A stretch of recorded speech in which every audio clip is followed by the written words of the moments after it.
Hello everyone. तो तो आज हम जिस चीज़ के ऊपर बात करने जा रहे हैं वो है crypto currency. So crypto currency आप सबको पता है हमारे साथ 10 साल से भी पहले से जुड़ी हुई है। वो जो सबसे पहली क्रिप्टो करेंसी थी वो थी बिटकॉइन। जब से बिटकॉइन का इन्वेंशन हुआ है तब से ब्लॉकचेन और क्रिप्टो करेंसी जो है वो बहुत ही एफिशिएंटली हमारी मार्केट्स में इन्वॉल्व हो रही हैं और बहुत ही कम समय में इन्होंने अपनी एक बहुत बड़ी जगह बना ली है उन सब मार्केट्स के अंदर। And it became very inevitable because of the old traditions. Financial market needed a disruption. The disruption seen in the market was Bitcoin. अब बिटकॉइन जो था इससे सिर्फ अमीर लोगों ने पैसा कमाया जो हाईली कनेक्टेड थे, फाइनेंशियली एजुकेटेड थे, और बहुत कम ऐसे लोग जिन्होंने तुक्के से इसमें पैसा लगा दिया और आज उनके पास बिटकॉइन है और वो करोड़पति बन चुके हैं। बट आम इंसान ने इससे कुछ नहीं कमाया क्योंकि उस टाइम पे लैक ऑफ फाइनेंशियल नॉलेज थी और किसी को भी सब के बारे में कुछ नहीं पता था। But as we are moving towards our future generation, internet made it possible to exchange the digital information. The blockchain made it possible to exchange the value digitally in a very transparent way. The vision of Binance Chain and the development of smart contracts opened a whole world of opportunities.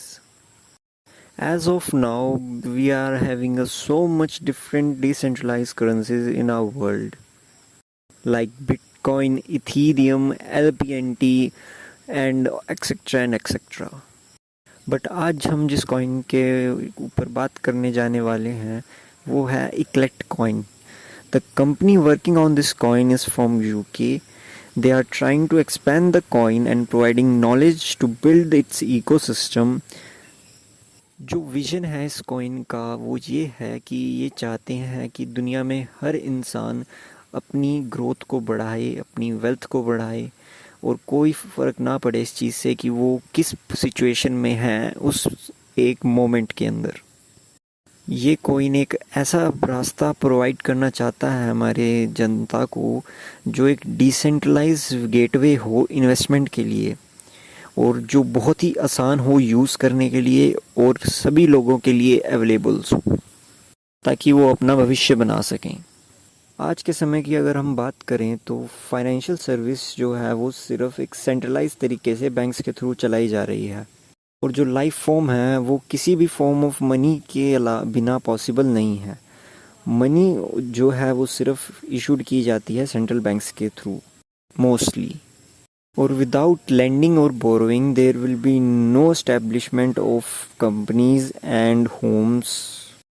पर कहीं ना कहीं private organisations के ये attempt शुरू से रहे हैं कि वो भी लोन्स प्रोवाइड करें सिविलाइजेशन को, बट फिर भी जो मेजॉरिटी है वो बैंक्स के थ्रू ही चलाई जा रही है. और अगर हम बात करें इन्वेस्टमेंट की तो जो आइडिया है अपनी वेल्थ को ग्रो करने का, अपने पैसे को ऐसी जगह लगा कर जो इंस्ट्रूमेंट हमें डिविडेंड प्रोवाइड करे अपने पैसे को बढ़ाने के लिए, उसकी मेजॉरिटी भी बैंक्स के थ्रू ही इन्वॉल्व होती है. आज के मॉडर्न पीरियड में भी लगभग 1.7 बिलियन लोग ऐसे भी हैं जो बैंक्स को किसी भी तरीके से इस्तेमाल नहीं करते और यही कारण बन जाता है कि उन लोगों को फाइनेंशियल सिस्टम की मेन स्ट्रीम से कट ऑफ कर दिया जाता है. उन लोगों से यह पूछा गया कि वो इन बैंक्स को यूज़ क्यों नहीं करते तो उन लोगों ने बताया कि पैसे की कमी के कारण, भरोसे के और महंगी फ़ीस के एसेसिबिलिटीज़ के कारण वो बैंक अकाउंट नहीं खोलना चाहते अपना. और यही बातें हमें एक ऐसे कंक्लूजन की तरफ ले जाती हैं कि जो फाइनेंशियल सिस्टम है वो एक मेन रीज़न है पॉवर्टी का. आज के समय में जहां दुनिया पहले से बहुत ज़्यादा कनेक्टेड है, फाइनेंशियल ट्रांजैक्शंस करना फिर भी बहुत स्लो और एक एक्सपेंसिव प्रोसेस है, स्पेशली जब हम पैसे ट्रांसफ़र करने हों इंटरनेशनल बॉर्डर्स पर. और ये बहुत ही कॉस्टली होता जा रहा है अपने बैंक अकाउंट्स को मेंटेन करना आज के समय में. आजकल के समय में जहां ग्लोबल इनइक्वालिटी एक ऐसा फैक्टर है जो लोगों की पॉवर्टी में एक बहुत बड़ा रोल प्ले करता है, क्योंकि जो ग्लोबल वेल्थ है वो कंट्रोल की जाती है एक स्मॉलेस्ट पॉपुलेशन के द्वारा as compare to the rest of the world, क्योंकि उस छोटी पॉपुलेशन के पास एक्सेस है उस डिफरेंट एसेट्स का और फाइनेंशियल अपॉर्चुनिटीज़ का, जो बाकी दुनिया कभी उनके बारे में सुन नहीं पाती और ना ही जान पाती है। तभी तो कहा जाता है कि टॉप 1% है जो कंट्रोल करता है 47% ऑफ द ग्लोबल वेल्थ को। अगर हम बात करें मैनिपुलेशन की, तो एक सेंट्रलाइज सिस्टम के अंदर गवर्नमेंट अपने सिटीजन्स को मैनिपुलेट कर सकती है financially by freezing their accounts, removing funds और denying access to payment system. अगर हम बात करें इन सभी प्रॉब्लम्स के सॉल्यूशन की, तो एक बहुत ही अच्छी न्यूज़ ये है कि जो स्मार्टफोन्स और इंटरनेट एक्सेस है वो जुड़ चुकी है डेवलपमेंट में डिसेंट्रलाइज्ड टेक्नोलॉजी के, जैसे कि ब्लॉकचेन, जो हमें एनेबल करता है कम्प्लीटली ओवर पावर करने के लिए हमारे पुराने फाइनेंशियल सिस्टम को और रिप्लेस करता है एक न्यू फाइनेंशियल इकोसिस्टम के साथ, जो एक फेयरली इक्विटेबल और एसेसिबल होगा सभी के लिए। अगर आप इक्लेक्ट कॉइन में इन्वेस्ट करते हैं या उसे बाय करते हैं, तो ना तो आपको सिर्फ एक स्मार्ट डिजिटल करेंसी मिलती है, बल्कि आप चाहते हुए या ना चाहते हुए भी किसी बड़ी चीज़ का हिस्सा बन जाते हैं। डिजिटल करेंसी बाकी फिज़िकल करेंसीज़ की तरह नहीं होती है। ये करेंसी एक अकॉर्डिंग टू फिक्स रूल्स ही इशू की जाती है, और जो सही आइडिया इस इक्लेक्ट कॉइन के पीछे था वो यह था कि एक ऐसी करेंसी बनाने की कोशिश की जा रही है जिसे कोई कंट्रोल ना कर सके, ना ही कोई गवर्नमेंट, ना ही कोई सेंट्रल अथॉरिटी और ना ही कोई और जैसे ही लोगों को इसके पीछे का यह मतलब समझ आने लगेगा, लोग इसे अपनाने लगेंगे, और कुछ ही समय बाद इक्लेक्ट टोकन बहुत से वेरियस नेटवर्क्स ऑफ सर्विस की जगह यूज़ किया जाएगा। इस स्मार्ट टोकन की ट्रू वैल्यू आपको तब मिलेगी जब आप इस टोकन को बिना किसी टैक्सेशन के यूज़ कर पाएंगे अपने आम जीवन के अंदर। तो दोस्तों, अगर बात करें इक्लेक्ट एक्सचेंज की, so soon Eclect will have its own exchange release in the market soon.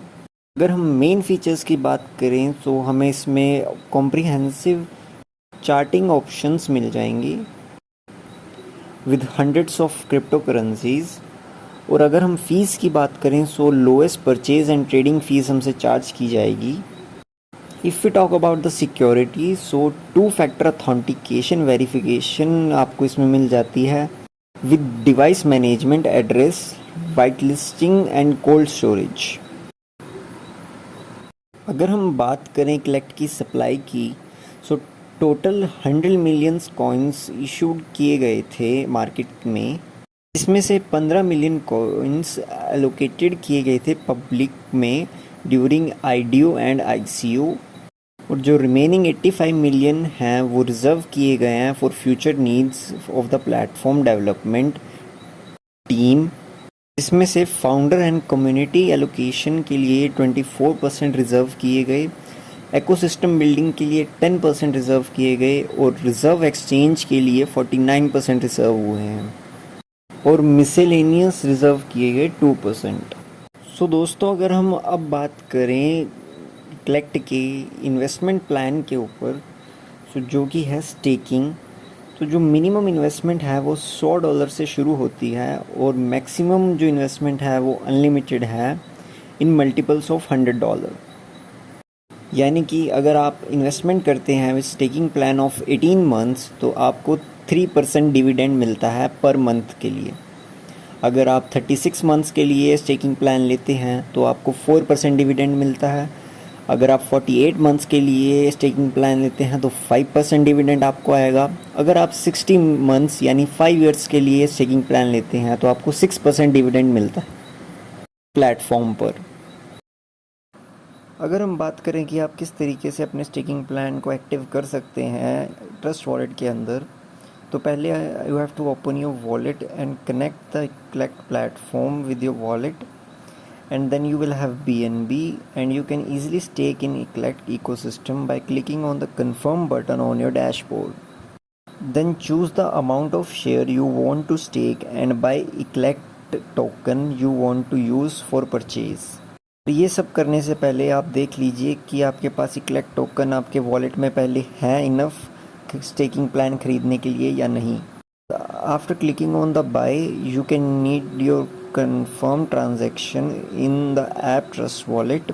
As the transaction will take place on the BSC scan, it will take a while until the transaction went through, and then you will have your staking plan active in your Trust Wallet or MetaMask app. Thank you everyone, and stay tuned to my videos for further updates, and I'll meet you in the next video.